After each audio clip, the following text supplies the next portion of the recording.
जय हिंद एवरीवन। तो कैसे हैं आप? उम्मीद है अच्छे होंगे। तो आज हमारा है क्लास 10 फिजिक्स का हमारा पांचवा चैप्टर है ना, पांचवा लेक्चर है जो हमारा। इससे पहले हम लोग और अच्छे से जो गोलीय दर्पण है उससे संबंधित सारी परिभाषाएं कर लिए थे, जिसमें अवतल दर्पण, उत्तल दर्पण संबंधी हमने वक्रता त्रिज्या और बाकी सारी परिभाषाएं अच्छे से कर लिए थे, जो हमारे बोर्ड के लिए मोस्ट इंपोर्टेंट थी। तो आज के इस वीडियो में हम लोग गोलीय दर्पण से संबंधित मोस्ट इंपोर्टेंट जो बोर्ड के लिए इंपोर्टेंट है, जो डायग्राम बनते हैं उसके बारे में समझेंगे। तो चलिए स्टार्ट करते हैं बिना किसी देरी के। पहला हमारा टॉपिक है गोलीय दर्पण द्वारा प्रतिबिंबों की स्थिति ज्ञात करना, है ना, जो कि बोर्ड के लिए एकदम जरूरी है, जिसे एक न एक क्वेश्चन मिलता ही बोर्ड में है ना। तो चलिए देखते हैं पहली स्थिति क्या है हमारी। पहली स्थिति ध्यान समझिएगा कि मुख्य अक्ष, पहले इसको समझिए, ये है हमारा अवतल।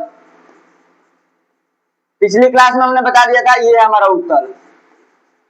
और क्या था जी, यहां पर हमारा था ध्रुव P, इसके इधर आया था हमारा फोकस, यहां पर हमारा था वक्रता केंद्र C, और दो हमारा M1 और M2 प्रवर्तक तल था। इसमें भी सेम, ये हमारा हो गया था ध्रुव P, ये हो गया था हमारा फोकस, ये हो गया था हमारा वक्रता केंद्र, और ये हमारा प्रवर्तक तल हो गया था M1 M2।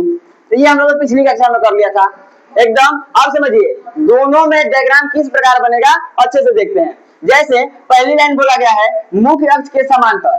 मुख्य अक्ष क्या है, यहां से लेके यहां तक की रेखा को हम क्या बोलते हैं, मुख्य अक्ष बोलते हैं। तो मुख्य अक्ष के समांतर, अब समझिए यहां से कोई रेखा गई ऐसे प्रकाश, मुख्य अक्ष के समांतर गई, कहां गई? जो चीजें पैरेलल कब होती हैं, जब एक दूसरे के समांतर जाती है। तो पैरेलल यानी समांतर, जब समझिए यहां से प्रकाश समांतर गया, समांतर जाने के बाद अवतल दर्पण में इधर से कलई किया जाता है या पेंट किया रहता है, तो प्रवर्तक तल इधर होता है। अब यहां से प्रकाश टकराएगा, अब फोकस से होकर गुजर जाएगा। सेम चीज यहां लिखे गए कि मुख्य फोकस से गुजरती है, प्रकाश जाएगा, टकराएगा और फोकस से गुजर आएगा। तो ये हो गया हमारा अवतल का।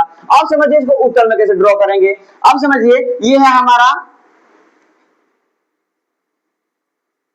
ध्यान समझिएगा, ये है हमारा प्रकाश जो जा रहा है। अब समझिए इसका होता है प्रवर्तक तल, इधर इधर पेंट किए रहते हैं, जस्ट इसके ऊपर होता है प्रवर्तक तल, मतलब पीछे से पेंट किया गया है। तो प्रकाश जाएगा और टकरा के एक दिशा में चला जाएगा, इधर से जाएगा और टकरा के चला जाएगा। अब इस प्रकाश को थोड़ा सा पीछे बढ़ाया जाए, पीछे बढ़ाएंगे तो ये कहां पर कटेगा जी, फोकस पे। सेम काम, यहां पर भी फोकस को क्रॉस कर रहा है, यहां पर भी फोकस को क्रॉस कर रहा है। क्या लिखे हैं, मुख्य अक्ष के समांतर जाने वाली प्रकाश की किरण कहां से गुजरती है जी, फोकस से गुजरती है, टकरा के वापस चली जाएगी उत्तल में, फिर इसको थोड़ा पीछे बढ़ाएंगे तो फोकस पे काटेगी। यहां पर भी कहां पर काटेगी, फोकस पे काटेगी। तो ये हमारा पहला प्रतिबिंब हुआ। ऐसे ही हमारा और प्रतिबिंब है, चलिए देखते हैं। सेकंड है हमारा मुख्य फोकस से जाने वाली प्रकाश की किरण कहां जाती है जी, मुख्य अक्ष के समांतर हो जाती है। ये कैसे जाएगा, ध्यान समझिएगा। सबसे पहले ये अवतल है,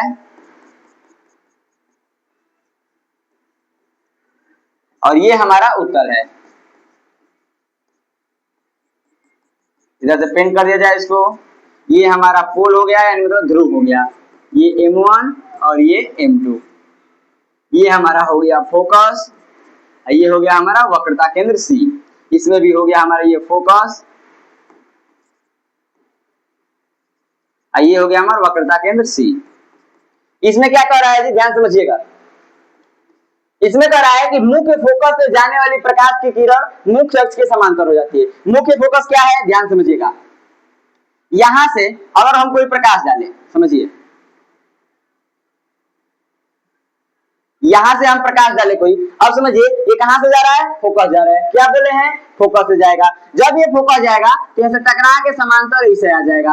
अब बताइए यहां पर ध्यान देखिएगा, यहां पर प्रकाश आया फोकस से, टकरा के फिर इसके समांतर ही, ये है हमारा मुख्य अक्ष, यहां से जो लाइनिंग है मुख्य अक्ष है, इसे टकरा कर इसी के समांतर चला जाएगा। सेम चीज लिखे हैं कि मुख्य फोकस से प्रकाश की किरण क्या होती है जी, मुख्य अक्ष के समांतर टकरा के चली जाती है। सेम पॉइंट हम देखेंगे उत्तल में भी। उत्तल में क्या होगा, ध्यान समझिएगा। यहां से प्रकाश आया कोई,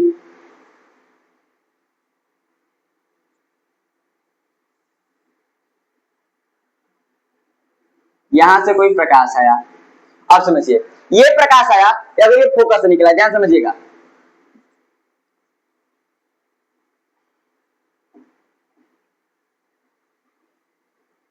ये क्या होगा जी, टकरा के फिर वापस मुख्य अक्ष के समांतर आ जाएगा। यहाँ से फोकस से प्रकाश आया और टकरा के मुख्य अक्ष के समांतर वापस आ गया। यही हमारा था, मुख्य फोकस से जाने वाली प्रकाश की किरण मुख्य अक्ष से क्या हो जाती है, समांतर हो जाती है। तो दो डायग्राम किए जो बोर्ड के लिए मोस्ट इंपोर्टेंट है। आने वाले दो डायग्राम भी हैं, वो भी बोर्ड के लिए मोस्ट इंपोर्टेंट है, चलिए उनको भी देखते हैं।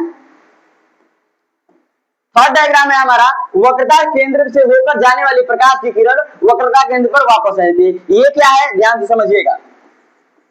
सारा चीज पहले वैसे ही, पोल, ये हो गया हमारा प्रवर्तक पृष्ठ, पेंट कर दिया गया है इधर भी। देखिए, इसको बनाने का बार बार रीजन क्या है कि आपको फिगर बनाने आ जाए, क्योंकि एग्जाम में आपको डायग्राम ही बनाना है। इसका आधा नंबर मिलेगा, आधा नंबर इसको मिलेगा, है ना।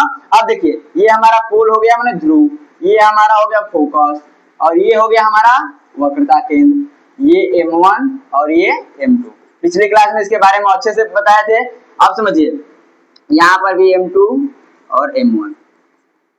अब समझिए इसमें क्या कह रहा है जी, ये हो गया फोकस और ये हो गया वक्रता केंद्र, कि वक्रता केंद्र से होकर जाने वाली प्रकाश की किरण वक्रता केंद्र पर ही वापस लौट आती है। क्या बताया गया है, ये है हमारा वक्रता केंद्र C। अब समझिए, यहां से हमने कोई प्रकाश डाला, ध्यान समझिएगा, यहाँ पर हमने कोई प्रकाश डाला, कहां पर प्रकाश डाला, वक्रता केंद्र पर प्रकाश डाला। अब क्या होगा, ये प्रवर्तक तल है, जैसे इस प्रकार शीशे में कोई प्रकाश टकरा के दूसरी जगह चली जाती है, सेम काम यहाँ भी होगा। इधर से प्रकाश आया, कहां से आया, वक्रता केंद्र से, और टकराएगा फिर इसी दिशा में वापस चला जाएगा, है ना। सेम चीज यही पढ़ा है कि वक्रता केंद्र से होकर जाने वाली प्रकाश की किरण वक्रता केंद्र पर वापस लौट जाती है, मतलब जिधर से आई है उधर ही चल जाएगी। सेम चीज इसमें भी देखिए,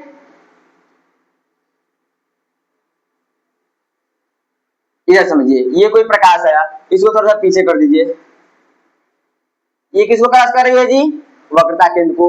अब जिधर गई है, अब टकरा के वापस उसी दिशा में आ जाएगी। तो ये हो गया उत्तर का पृथ्वी, मतलब जिधर वक्रता केंद्र से प्रकाश जाएगा और फिर टकरा के वापस आ जाएगा। चलिए लास्ट देखते हैं, लास्ट फिगर है हमारा,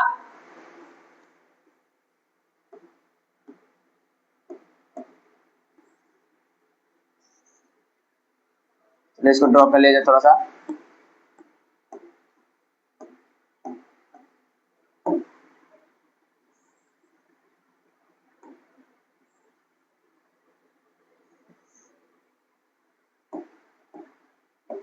ध्यान समझिए, ये हमारा आ गया पृष्ठ, ये क्या हो गया जी हमारा पोल, बार बार ध्यान से, ये हो गया फोकस, ये हो गया हमारा वक्रता केंद्र, इसमें भी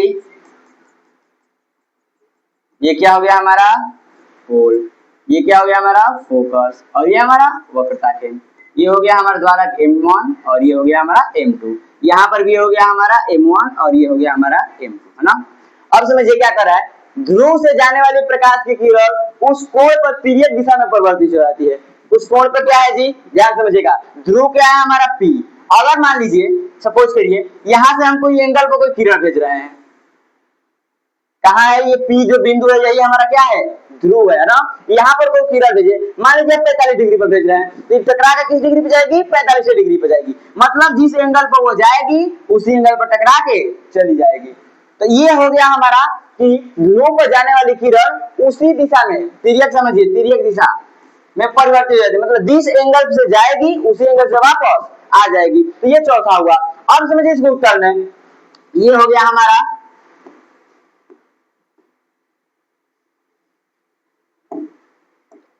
इसमें क्या करेंगे जी, इस एंगल पर अगर प्रकाश जाएगा इसी एंगल से वापस आ जाएगा। मेन पॉइंट क्या है समझने वाला, कि अगर ध्रुव पर जिस एंगल पर जाएगा उसी एंगल पर वापस आ जाएगा, उसी को तिर्यक दिशा में परिवर्तित हो जाती है। कोई भी किरण जाएगी और तिर्यक दिशा में परिवर्तित हो जाएगी। तो ये हमारा टॉपिक आज का यहीं पर हम लोग कंप्लीट करते हैं। समझिए हम लोग क्या क्या किया आज बार, थोड़ा समझ लीजिएगा, क्विक रिवीजन कर लीजिएगा थोड़ा सा।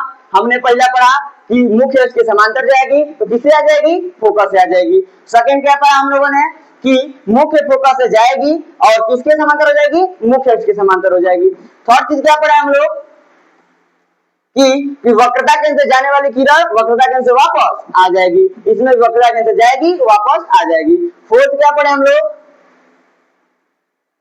समझिए इसमें पढ़े कि कोई भी किरण है जो ध्रुव से जाएगी जिस एंगल पर, माने जिस कोण पे, उसी कोण पे वापस आ जाएगी।